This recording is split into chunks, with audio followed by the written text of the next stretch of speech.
Kick, punch, kick, punch.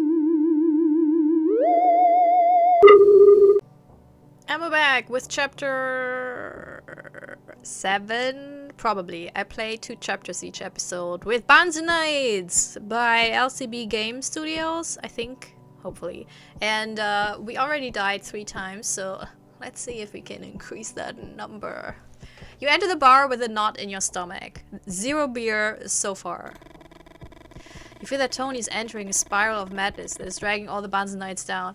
Honestly, I don't see it. I don't see it. I see the culting, you know, they're doing their thing. I don't see an increase in activities. I don't see an increase in madness. It feels very standard. So, I don't know about you, Boulder, but I cannot relate to your... I don't. But I haven't been there before, so... You're not a Bahnsen Knight. You take a deep breath and cling to images of your other life. Something tells you that you don't have much time left. And maybe this is your last night to look for new evidence in the bar. Oh, go to the left. Sit with the Bahnsen Knights. Talk to Monique. Ask about adjectives. Why are you asking me? Say that Toni mentioned it. She sighs. Toni believes in the power of the verb, and that's why his whole speech is religious. Religions speak of the verb, because they believe the true mystery of being resides in change, in transmutation. Things do not simply be, things are transformed. I mean, in a way that's true. We're constantly transforming, aren't we? On a molecular level, we are. And also mentally as well. This allows them to divide existence into states.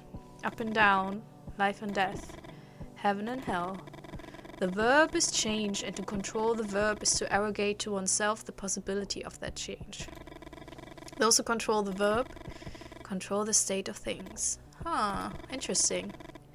The adjective is something else. Yes, it is. This table, is it round or square? Does it really matter? Isn't it a table after all? A place to rest our glasses and get together to talk. Many believe that adjectives are superfluous. But you know what, Boulder? Humanity is also superfluous. And I like being human. Humanity adjectivizes existence. Oh, yes, it paints a picture, doesn't it? And that's, I mean, we don't know how complex animal thoughts can be, and we really don't know how complex plants and fungi, bacteria thoughts can be, because apparently they're a lot smarter than we initially thought.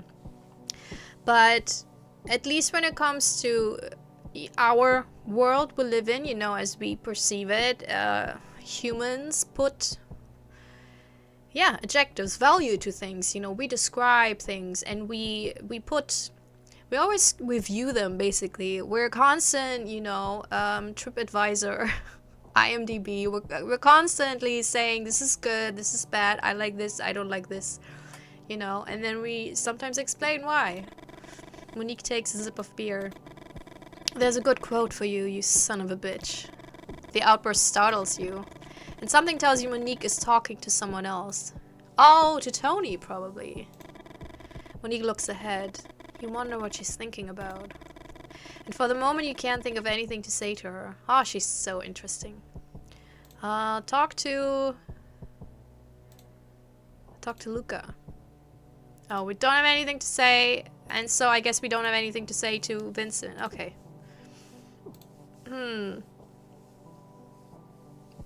To find any more evidence, but how? But by playing darts I will not find anything. That is so weird.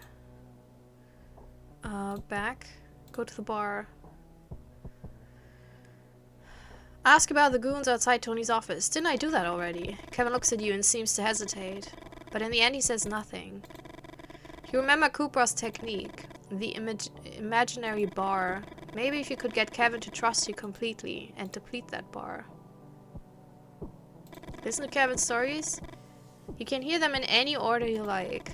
Although there's something about the chronological order that seems to make everything easier to understand. The stories I wrote about this guy are called The Ascent, The Ones Above, and The Fall. Yeah, well, let's listen to them, or let's listen to me reading them. Wait, I'll get some water. He joined the FBI when he was pretty young, but his real rise happened a few years ago. About the same time, the world got wise to the concept of serial killers. Between 1973 and 1977, there were 5 murders perpetrated by traveling salesmen in the American Midwest. The police in each town managed to apprehend the killers after investigations that were quite similar to each other. The evidence seemed clear. Neighbors locating the salesman at the scene of each crime. Murders committed with the objects that each salesman was selling. In all cases, the salesmen claimed their innocence. But who in their right mind wouldn't try to save themselves from a life sentence? Then there's another murder by another salesman. Our agent decides to take another look at the past cases and starts spotting some coincidences. And he finds a witness testimony that the police seem to have dismissed. A family car had been seen driving around the block of one of the victims. An idea began to form in our man's head. Why would anyone assume that a salesman would kill one of his potential customers? And not only that, why would anyone assume that several salesmen, 6 if we take into account the last murder, would kill their potential customers? Yeah, at a certain point they should have been like, wait a minute, that's a weird coincidence. Was it more logical to assume the existence of another individual? That's how our agent found the serial killer he dubbed the Red Herring Killer. Unbelievably, the Red Herring Killer actually did turn out to be a salesman. The salesman was looking for other peddlers who shared some part of his route, who he followed to choose his victims and commit the murders under the cover of evidence that convinced the police. The FBI was able to convict the Red Herring Killer of all 6 crimes, and our agent was celebrated in national and international media.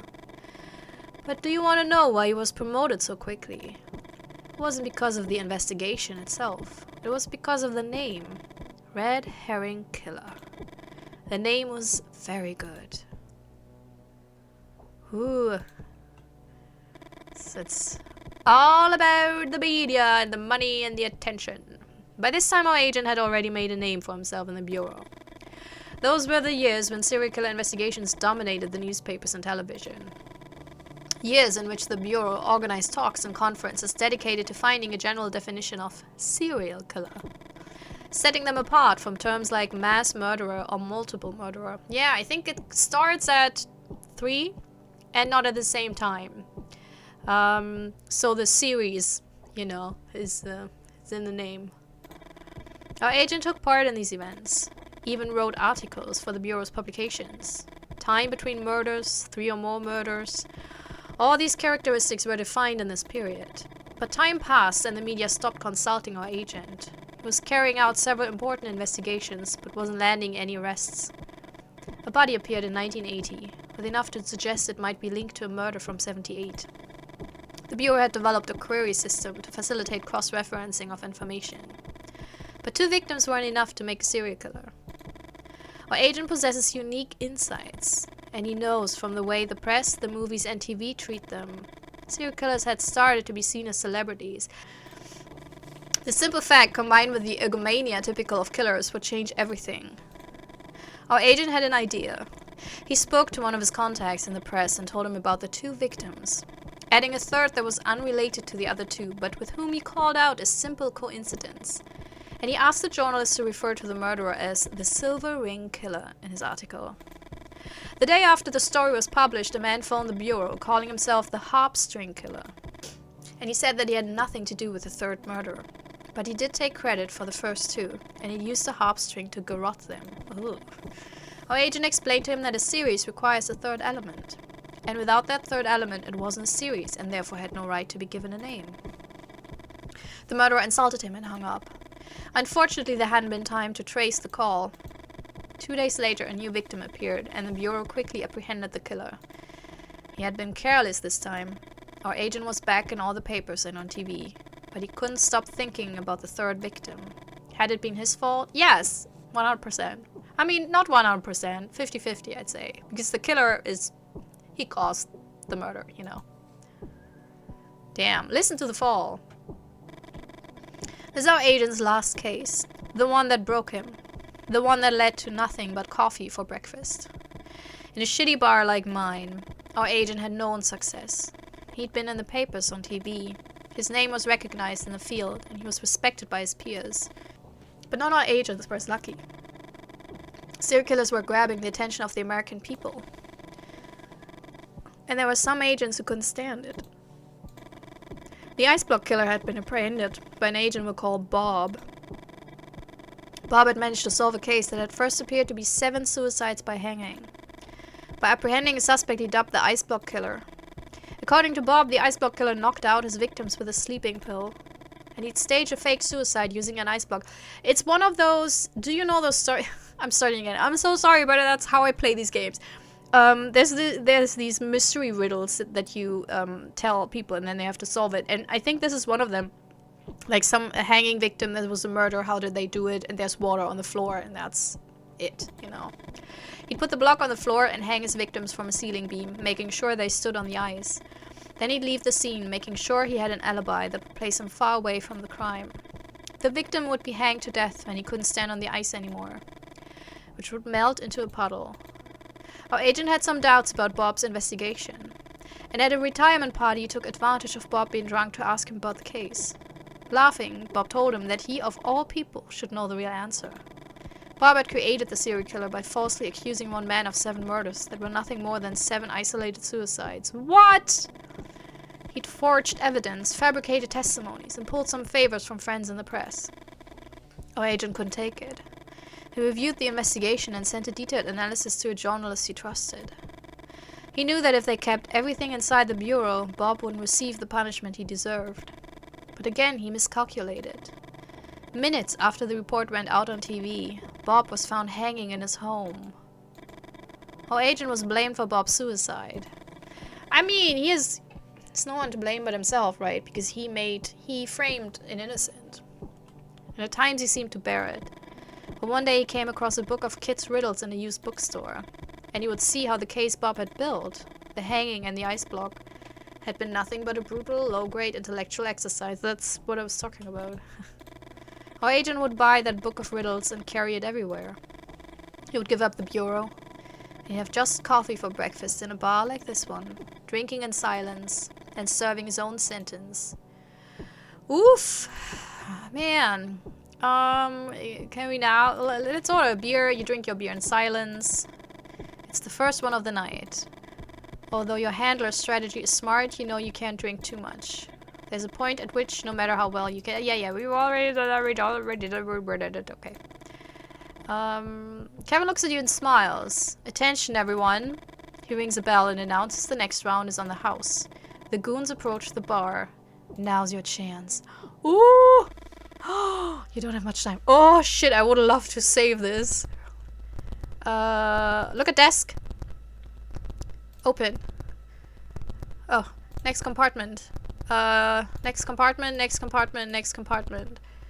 Open. Nothing. Next compartment. Oh shit, previous compartment. Close. Close. I mean, how, Open. Can I not... What? So I don't see anything? What is this? Why am I doing this? Oh, a property deed and Toni's signature. You can't believe your luck. Close. Next compartment. Exit. Look at sofa. You rifle through the cushions. Nothing. Oh shit. Look at closet. Close. You check the pockets of pants and coats and find nothing. Fuck. Boulder? Shit. You pretend to be drunk. Restroom? You're not sure she bites it. You leave the office and Monique comes out behind you. You see her walk up to the table where the others are and try to calm down. Ooh. Shit. So just a property deed? Oh god damn it. Exit. You're tired. You're sick of being someone you're not. You need to get out of there. You barely even care that you haven't found any new evidence for your handler. Man, I'm sorry. I didn't want to get shot again. Episode... What is this? 5, 8? Yes. Oh, damn it. I miffed it. But yeah, so it was... that is so mean that you'd find nothing in the closet or the sofa, not even something. So it was probably in one of the small compartments. Although your day started a little later with Eva and Olivia, you've always liked sunrises. That's beautiful. When you were a kid, you shared a room with your 2 brothers. They were older than you, and both of them liked to sleep in. Since they wouldn't let you open the curtains too early, you had developed a system. You would lift the curtain a little and prop it up using Gumby, a toy that your uncle had given to all 3 of you, but your oldest brother had taken.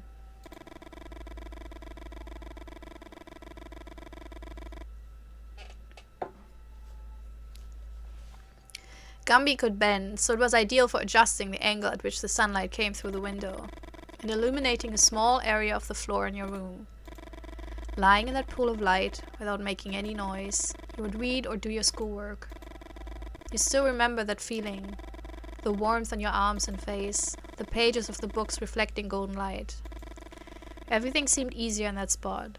It's weird, right? I have also, like, childhood memories where I feel like I don't think, youth is wasted on the young, blah, blah, blah. Ooh.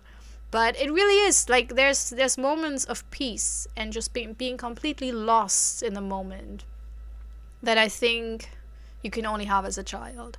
Because as an adult, there's just so many responsibilities, whether you fulfill them or not, that are always in your head. There's all the relationships you have, because as a kid, relationships are also quite simple. You have your family and you have a couple of friends. I'm not saying that it's for every kid, but at least in my childhood, there were moments. I wasn't a perfect childhood, so I wasn't super sheltered, but still there were moments where I could just completely be in a moment like this without a care in the world. And that's not happening anymore, So, yeah. I think that's what you call really the melancholic feeling of nostalgia, Not TV, cartoon shows, but rather the feeling of kind of being so immersed in it, on a Sunday morning, and school didn't exist. I mean, if I wake up on Sunday morning, I'm like, oh man, tomorrow I have to go to work. But back in the day, Sunday morning was Sunday morning. That was it. The time was so much more static. Anyways. One day, Gumby fell. And as it fell, it hit another toy, setting off a chain reaction that woke up your brothers. Turns out your arms don't bend like Gumby's. Damn! Fucking Gumby. Fucking brothers. You think of Lou. Toni had mentioned the Stations of the Cross, a Via Crucis, and you know that things are happening too fast, and that you don't have much time left. You scan your surroundings. The Bahnsen Knights are asleep in their cars, and today you couldn't give a shit whether Gumby falls or not. You could attempt to pop open the trunks, to see if any of the Bahnsen Knights are hiding something that might implicate Toni. You could revisit the cemetery and try once more, even though you're well aware it's unlikely to yield results. We got this one document. I don't know why it's treated like, could I have taken it? Maybe I didn't. Maybe I didn't. I didn't see that option. Oh, there was probably a more option and I didn't notice it because I was looking for an option of take it. Or you could simply return to bed. Your brothers were fond of sleeping, and things didn't turn out bad for them. Perhaps you should have taken a leaf out of their book, and then the fictional Boulder would never have existed.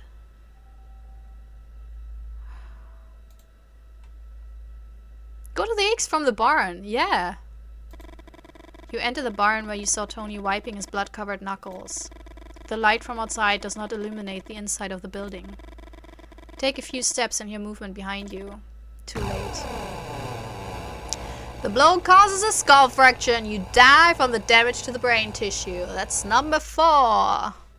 Alright, retry, I guess. Try to lockpick. Monique, so yeah, who do we think? I think Monique or Vincent. I don't think, although Luca might be the most lackadaisy when it comes to evidence.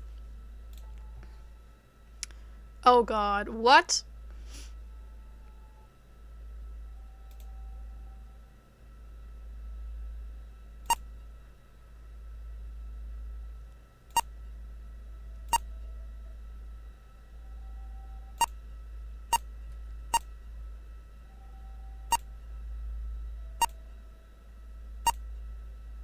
What? Try to open the trunk, but it's still locked. You notice movement up ahead. Boulder? Shit. You traitorous son of a bitch! Getting killed. 5 times Lucas slaps the door of a Sierra, and the rest of the Bahnsen Knights immediately wake up. They surround you and you try to defend yourself. You feel the blade pierce your chest and you lose consciousness. You die without knowing who of all of them delivered the final blow. Damn it. But how do I don't know how to lockpick. Game, you didn't tell me how to do this. Monique tells him what happened while you try to stammer out some excuse. I mean, how do you open this? I don't even know what's the sound of a... This is not fun, to be quite honest. This is the first time I actually don't like this, because I have no idea. Like, there's no indication. I knew Vincent screams like a madman, the rest of the Bahnsen Knights. You know what? Fuck this. No, I will just go to the graveyard. Fuck this. I'm bad at my job, I guess. You walk to the graves engrossed in your own thoughts. Is this ever going to end? Examine. We don't have... Yeah, we don't have... You don't get your hopes up. Nothing makes you think this time will be any different than the others. What is it that your handler even wants? You think that maybe you haven't looked in the right places. Maybe you could have chosen to say other things, or pursued alternative paths. What about Cooper? Could he have uncovered something? And more important, could he have stashed it away before being discovered? Given what you knew about your friend, you have no doubt, but you don't know where to look anymore. Cooper, how you missed the son of a bitch.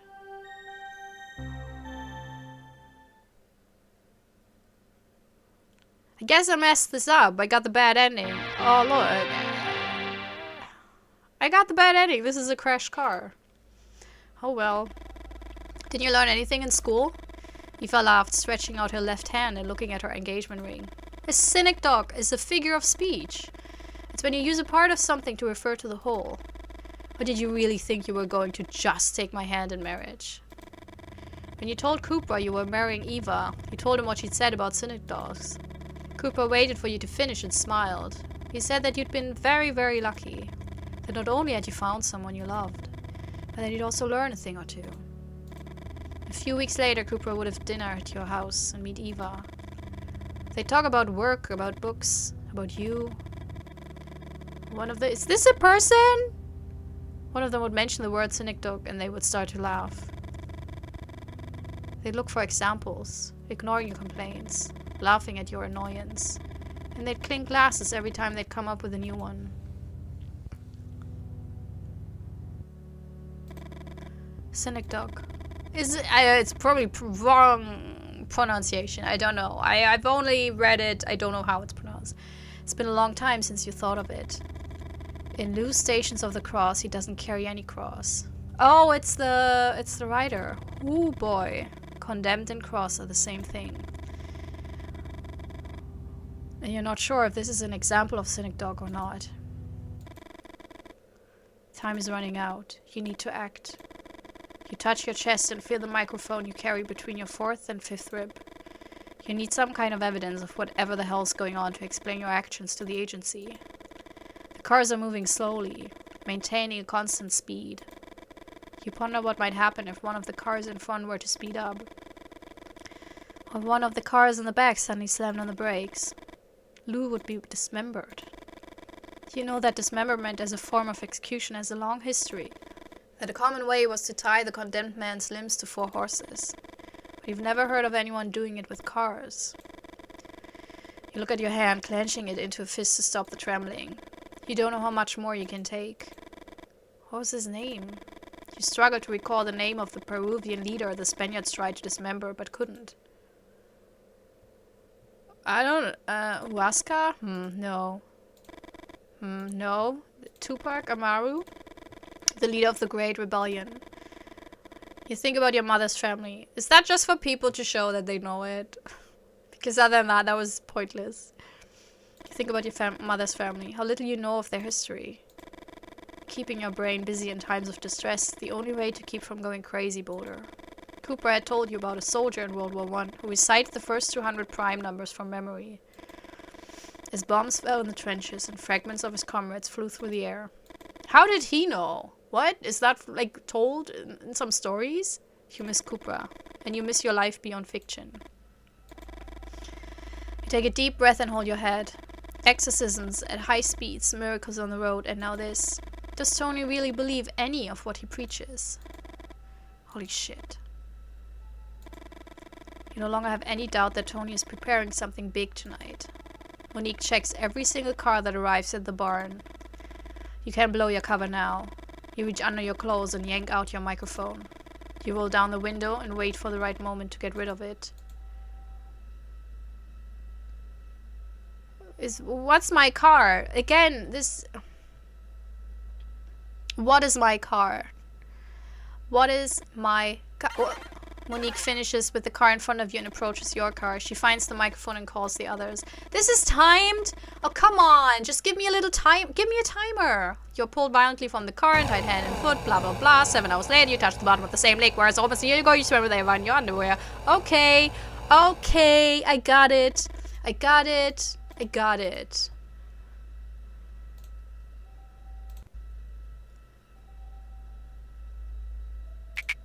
Nope. Oh, this is me. Ugh. The Bahnsen Knights standing to the left of the car sees you throw something out of the window and calls the others. You are pulled violently. Blah, blah, blah, blah, blah, blah, blah, blah, blah. No, back. Retry. Oh, man, this is fucking...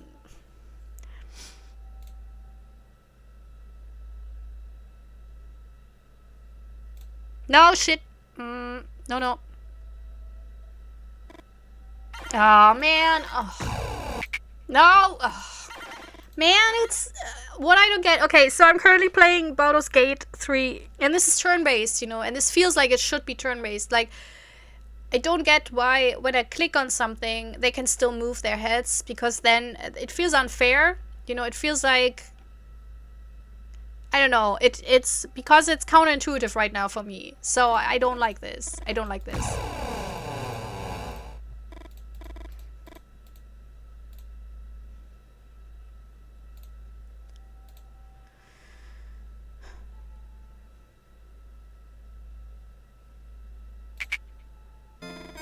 You discard the bug without anyone noticing. Finally. Okay, I got it.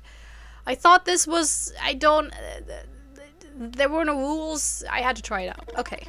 Monique scans your car and finds nothing. Debugging. Avoid being discovered with a bug. Well, I was discovered 16 times, so, you know. She motions for you to park the car and you breathe a sigh of relief. Damn. You walk among the people without quite believing what you're seeing.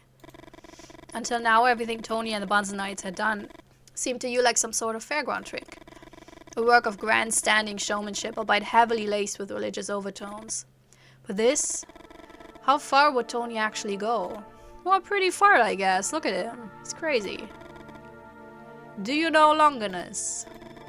According to the Gospel of John, the Roman soldiers who crucified Jesus. They didn't break his legs, as was customary to hasten the death of the crucified. Do you know why? Because they thought Jesus was already dead. But one of the Romans, identified in some texts as a centurion by the name of Longinus, he pierced him in his side with a spear. To confirm that Jesus was dead, you look around you. Toni has his audience captivated. Do you understand the importance of what Longinus did?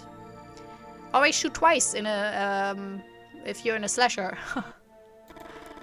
He caused a wound that by itself would kill Jesus, to find out if Jesus was already dead. He corroborated a fact by provoking the same fact, eliminating all contingencies, and confirming the idea that one way or another, our destiny is already written. Did you hear that, Lou? I don't need you. I don't need you! Lou's scream is lost among the cheering of the crowd. It was badly worded by me. I'm sorry. You can't take it anymore. You have to do something. Charge at the cross? Damn. Whoop. Get the son of a bitch! Punch. Oh. Kick. Punch. Kick. Punch. Hop. Punch. Kick. Punch. Kick. Escape with Lou! You run away with Lou on your shoulder. Kung Fury kicks some butts. Man, that was... Okay, that was... No strategy involved. I just clicked. I clickety-clicked whatever I could click. The adrenaline keeps you on your feet. A blow to the back of your head prevents you from fully formulating the thought. Monique! Help me with these two. Ooh. Damn, we're still not done? Oh.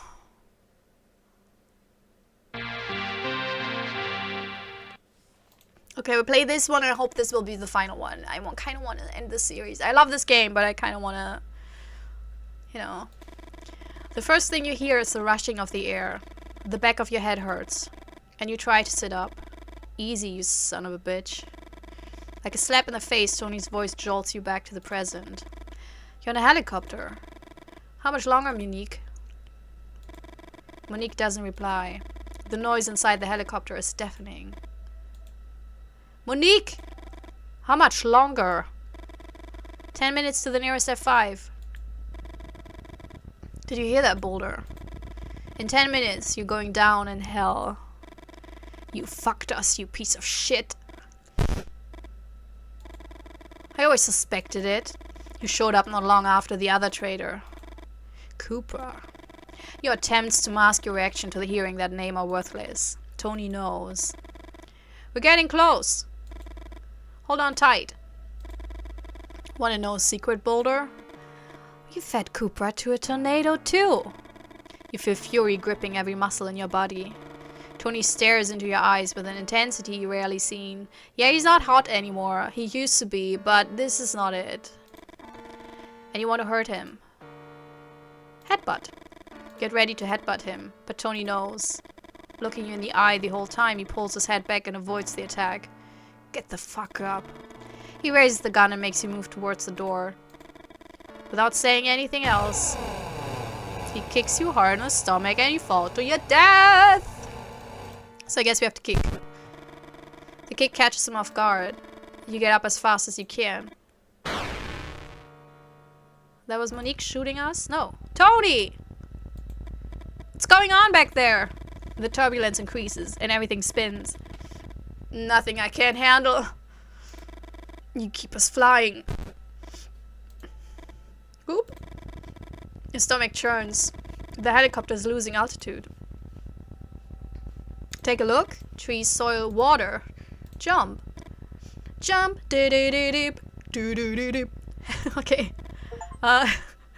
Action movie hero. Big finale achievement. Boulder? Damn. Everything flashes by in a second. Eva. Olivia. Cooper. The breakfasts. What? The beers. The laughs. It's too much. It's officially too much. The cups of coffee. Your daughter's drawings. Oh, it's the flashing. I thought he's saying it. I thought he was saying it while he was falling. It was Eva, Olivia. And then it was like, the breakfast? That's a weird thing to say. But it's the light flashing in front of his eyes. I get it. Your daughter's drawings. Lou? It's over. Whoop. The explosion is spectacular. A piece difficult to describe overwhelms you. And you realize how much your body aches. I need to see my family, Lou.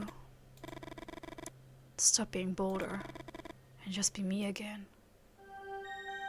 Whoop. Thank God I played this. Just imagine this would have been the last episode, like 5 minutes. Oh. Damn! Well done! Yes!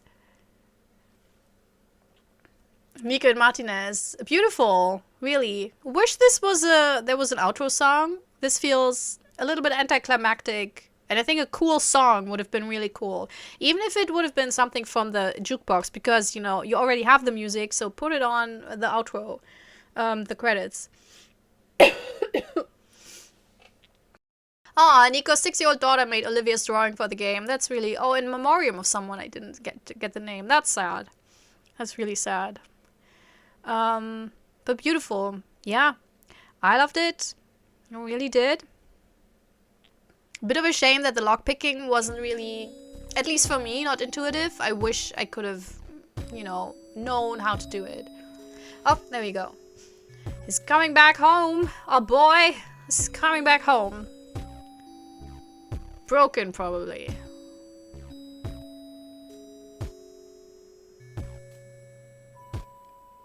That's them? Oh my god. That dog is ridiculous. She looks like a Disney princess. Yep. Disney child. Not a Disney hero. That's good. Aww. I do get a happy ending. Fuck the FBI or the agency. Also, well, we have them now on murder charges, right? Also, Toni is dead and Monique is dead, so the cult is pretty much over. Lou is alive, so you can also tell a lot. Thank God. And Lou is the recurring character. We got him in episode 1. I think that photo there has a characters from the first game, Mothman, 1966. Anyway, so I really love this. I think the story is great. I'm a little bit miffed that we didn't get any supernatural stuff, but I get it. It's fine. It works with the genre. I just wish, especially since the previous 2 episodes were pretty hard on the supernatural things, so it was more an expectations thing. If you know the Pixel Pulps, then it was like, oh, but maybe we would have uncovered something, because obviously I didn't do a good job as an undercover agent, which that's not a surprise to me. I would not do a good job as an undercover agent. Who would have thought? Me, I would have thought. So maybe there was something, and obviously there was something a little bit weird about Toni and his gang, because the whole tornado thing it's a bit out there, right? So yeah, I really enjoyed this because it took a different spin with the whole tornado cult. It was a very different spin on the undercover crime movie genre. It was very well written. It was like Boulder's, and I get it. There was a little bit repetition in his, thinking about his family and wanting to be out. In the last couple of chapters, a little bit too much because it kept going on and on and on. But I get it because that's Boulder spiraling as well. So it's coming to a head, as we can see on the poster. Toni's spiraling.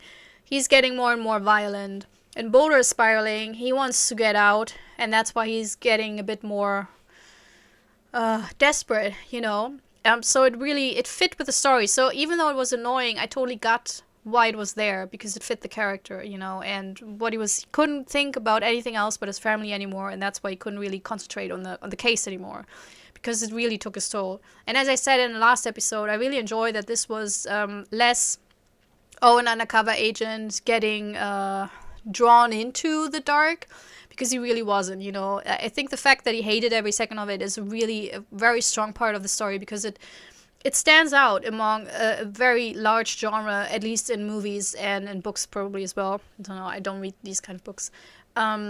So yeah, really loved it. As I always say, the visuals, top notch. I love the whole style of it. It's beautifully made. It's really full impact.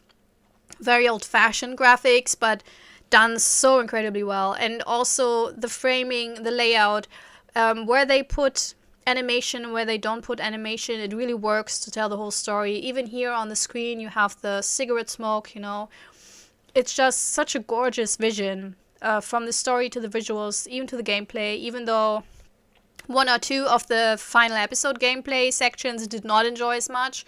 But that's okay. It's the 3rd game now, and I think that's the first time that I really did not get it. Like the lockpicking, I don't know. Probably there was a noise at some point. But since it felt like it was timed, because that's the thing. I think if you have something timed, give me a little visual clue that it's timed. That, it will be ongoing, because yeah, it would be nice to have it counting down. And I get that, it's more realistic if you don't know, if you're in the office and you don't know when someone will barge in. But at the same time, it makes me like less gung-ho about looking for stuff, because I'm a careful person when I play games, you know, so I will not risk it.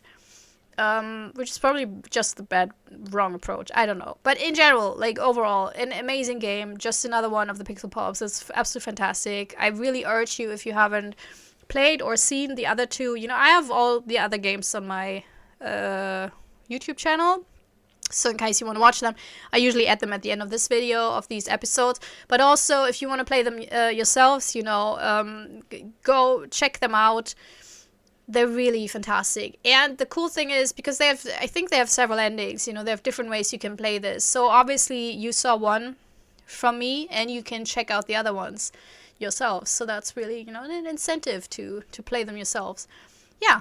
How did you like them? How did you like the game? How did you like the ending? Man, I like that I got a good ending, I gotta say. I'm at an age where I'm like, look, yeah, all those dark endings, you know, it's fine. Even in horror movies, I'm like, yeah, a dark ending. It depends, you know. It depends. If it's too cynical, I'm not a fan.